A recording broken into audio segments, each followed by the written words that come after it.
свят, в който изкуственият интелект поставя по-точно диагноза от човек-лекар. Може ли изкуственият интелект да замени лекарите? С напредъка на технологиите и новите възможности на изкуствения интелект, трябва ли да се притесняваме за работните си места в здравеопазването? Днес ще разгледаме как изкуственият интелект вече помага на лекарите и какво ни очаква в бъдеще. Крият ли се рискове зад ъгъла, като например грешки в анализа или проблеми с киберсигурността? Нека да обясним какво всъщност представлява той. Изкуственият интелект е система, която използва данни и алгоритми, за да взема решения. Учи се от опита и дори предсказва вероятни бъдещи резултати. Изкуственият интелект може да помага на научните лекари по различни начини, като например анализа на изображенията. Един от забележителните примери за използването на изкуствения интелект в офталмологията е ранното откриване на диабетната ретинопатия чрез подробен анализ на изображения на ретината.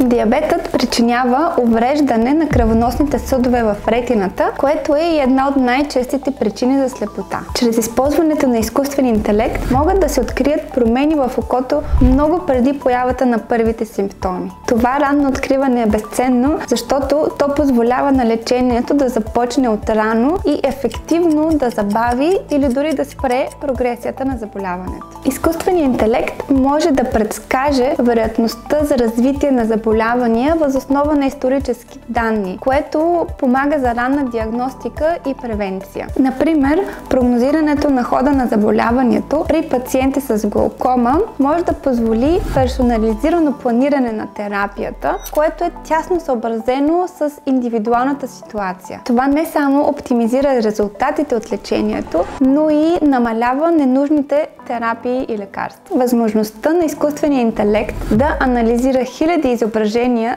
само за секунди може да спести на лекаря много време, като той може да се съсредоточи върху лечението и консултациите с пациенти. Телемедицината всъщност не е директно свързана с изкуствения интелект, но искам да я спомена тук, понеже чрез нея лекарите могат да правят отдалечени прегледи на пациентите, като използват техни снимки и данни, пратени от самите тях, за да се поставят диагноза и от разстояние. Тази технология е особено ценна в региони с малък достъп до специалисти. Не всичко е идеално, разбира се. Както всяка нова технология, изкуственият интелект крие и своите рискове. Съществуват опасения за киберсигурност или грешки в анализите. Това би могло да доведе до нежелани последици в медицинската практика. За да работи ефективно, изкуственият интелект трябва да бъде обучен на много голямо количество от данни. Но какво, ако тези данни са непълни или неточни? Или ако самата програма направи грешка? И въпреки, че изкуственият интелект е невероятно полезен в администрацията и в диагностиката, той няма как да замени човешката интуиция и способността за взимане на решения в сложни и непредсказуеми ситуации. Въпросът, който всички се задават е: може ли изкуственият интелект да замени очния лекар?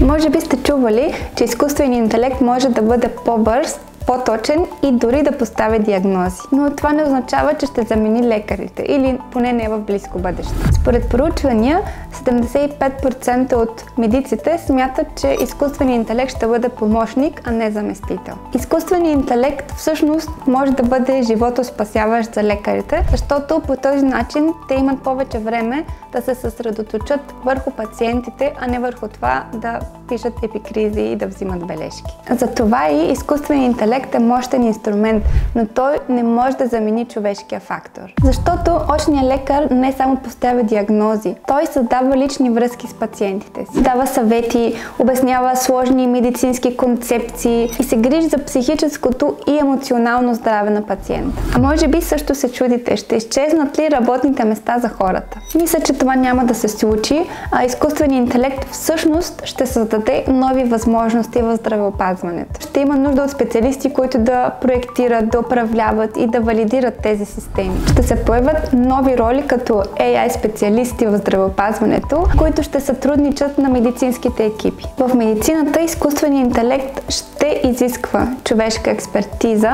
защото анализа на данни и контрол върху алгоритмите е много важен в тази сфера. А какво може да очакваме в бъдеще? С нарастващото внедряване на изкуствения интелект в здравеопазването ще виждаме все повече помощни технологии, които правят работата на лекарите все по-ефективна. Защото той помага на лекарите да вземат по-бързи и по-точни решения, но той не може да замени човешкия опит и съпричастност. Както и в много други области на живота, най-добрите резултати идват, когато технологиите и човешката грижа работят заедно. А вие бихте ли се доверили на изкуствения интелект да поема вашето лечение? Напишете ми в коментарите. Натиснете камбанката, за да не изпускате нови здравни съвети и до скоро!